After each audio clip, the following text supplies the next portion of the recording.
ರಾಜ್ಯದ ಜನಪ್ರಿಯ ಮುಖ್ಯಮಂತ್ರಿಗಳು ಸರ್ವೋಚ್ಚ ಅಹಿಂದ ನಾಯಕರಾದಂಥ ಸಿದ್ದರಾಮಯ್ಯನವರ ಪರವಾಗಿ ಅತಿ ಹಿಂದುಳಿದ ವರ್ಗಗಳ ಜಾಗೃತಿ ವೇದಿಕೆಯು ಮೈಸೂರಿನಲ್ಲಿ ನಡೀತಕ್ಕಂಥ ಬೃಹದಾಕಾರದ ಸಮಾವೇಶದಲ್ಲಿ ಜನಾದೇಶದ ಸಮಾವೇಶದಲ್ಲಿ ರಾಜ್ಯದ ಮೂಲೆ ಮೂಲೆಗಳಿಂದ ಹಿಂದುಳಿದ ವರ್ಗಗಳ ಎಲ್ಲರೂ ಭಾಗವಹಿಸಬೇಕಂತೇಳಿ ಒಂದು ಉದ್ದೇಶ ಇಟ್ಟು ಪತ್ರಿಕಾಗೋಷ್ಠಿಯನ್ನು ಕರೆದಿದ್ದೇವೆ. ಅದೇ ರೀತಿ ಗಂತವಿದ್ದ ರಾಜ್ಯಪಾಲರನ್ನು ನಿಷ್ಕಳಂಕ ಸತ್ಯಮೇ ಜಯತೆ ಅಂತ ಗಾಂಧೀಜಿಯವರ ತತ್ವದ ಮೇಲೆ ಬಸವಣ್ಣವರು ಸರ್ವರಿಗೂ ಸಮಪಾಲು ಸರ್ವರಿಗೂ ಸಮಬಾಳು ಎಂಬ ತತ್ವದ ಮೇಲೆ ನಡೀತಕ್ಕಂಥ ಮುಖ್ಯಮಂತ್ರಿಗಳು, ನಿರಪರಾಧಿಯಾಗಿ ಇರ್ತಕ್ಕಂಥ ಮುಖ್ಯಮಂತ್ರಿಗಳು, ನಿರ್ದೋಷಿಯಾಗಿರ್ತಕ್ಕಂಥ ಮುಖ್ಯಮಂತ್ರಿಗಳ ಮೇಲೆ ರಾಜಕೀಯ ದುರುದ್ದೇಶದಿಂದ 136 ಜನ ಶಾಸಕರು ಗೆದ್ದು ಜನಾದೇಶದಿಂದ ಮುಖ್ಯಮಂತ್ರಿಗಳಾಗಿರ್ತಕ್ಕಂಥ ಸಿದ್ದರಾಮಯ್ಯನ ಮೇಲೆ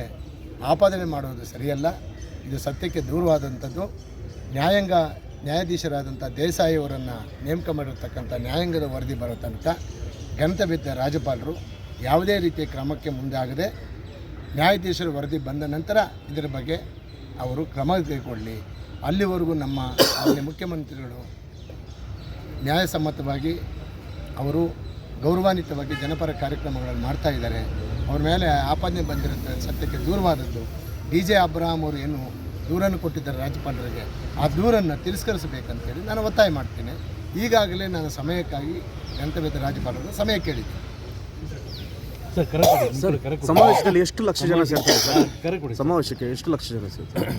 ಸುಮಾರು 3 ಲಕ್ಷಕ್ಕೂ ಮಿಗಿಲಾಗಿ ಅಲ್ಲಿ ಜನ